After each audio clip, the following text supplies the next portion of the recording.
Hi, this is the last video in a series of how to actually build a learning analytics platform. It's a very simple one, but it kind of works quite nicely.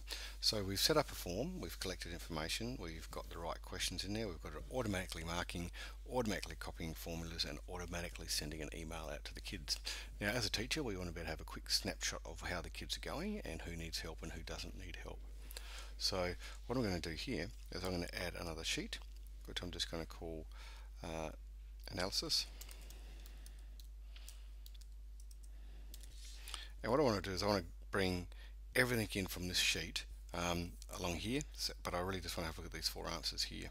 So what I'm going to do is I'm going to import that sheet. So I'm going to have first name,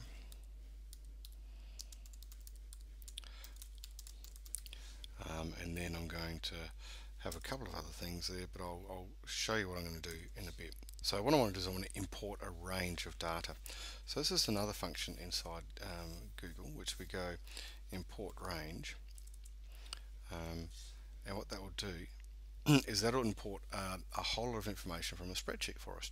Now, to do that, we need this key at the top here. This top menu here is the unique identifier for this sheet. So if we just copy that, and you've got to put it in quotation marks. So we want to import stuff from that sheet, and we actually want to get it from this one down here, the form responses one. So you've got to type in form. It's got to be exactly the same as the other one, and then you've got to put exclamation mark out of it. And we want to come from, we don't want the first column, because remember that's got the timestamp. So we want to have B2, and we want to go all the way to the end. And if you notice back across here, the last cell that has our results in it is M. So I want to go B2. Oops, I'm going to finish this off. If I go to M, whoops, it's not going to let me in there. I'm going to come back here and put in an M in there.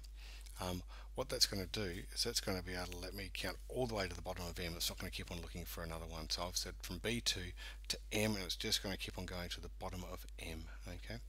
So if I just go like that, it's going to say, oh my goodness, it's not going to let me. It's going to have an error loading the data, and it will come up and tell me in a minute that I actually have to give it access. So I've actually got to give it permission to actually go and get stuff from that sheet.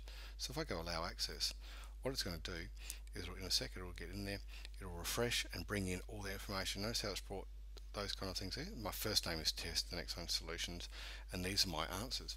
So this is question 1, this is question 2, this is question 3, this is question 4, and this is the total. So that's pretty cool. We've got that looking right. Now this stuff here, these columns from C to G, I actually don't want in there. So if I go like this, I can click on that little arrow there, and I can come down and I can hide the columns C to G, like that. So they're still hiding in there, but all the information is in here. Once again, I want to shrink these down so they're all nice like that. And these are all right, and they got a total of 4. Okay, so now what I've got is I've shrunk it down, so we have our answers there. Now I want to be able to look quickly to see whether someone's got it right or wrong. So the easiest way for me to do that is to color code it. So I'm just going to highlight down these cells here, and then go right mouse click and go conditional formatting.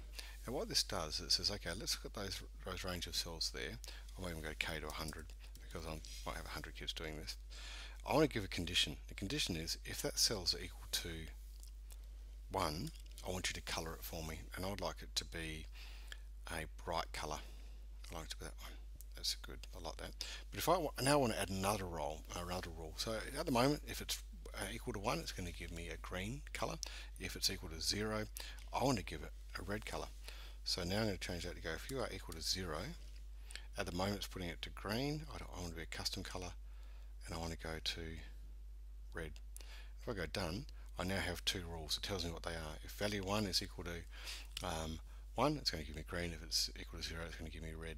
So what that will mean is when students fill out the form, I'm going to be able to have a big long line of feedback here, so I can see who's got what questions right or wrong. Then I can design my next lot of lessons based on this feedback, because the students know what they've got right or wrong, I know what they've got right or wrong, and then I can design my next part of lesson coming along based on that kind of feedback. So it's really, really handy because you can see when the kids have tried questions over and over again. You can also see where they're struggling. You can match kids who are doing really well to match up with the student who's doing really badly, and it can provide a really good snapshot of what's going on. Alright, what I've done is just had a couple of other students submit work, and you'll see that their results have come in here, and it's automatically marked it and copied the formulas down and sent an email. And if I come across to my analysis, I can quickly look down here and look at Fred Bloggs is struggling a lot, and question 3 seems to be the tripping point for him. And if you look at Joe Smith, he's got question 3 wrong. So that might mean me as I as a teacher have not taught that properly, and I might need to do that again. Or it just means that maybe Joe could help Fred on these 2 questions, and I need to help the whole class on that one. So it gives you a really quick snapshot of what's going on, and that's the way the analytics works, sitting inside here. So I hope that helps.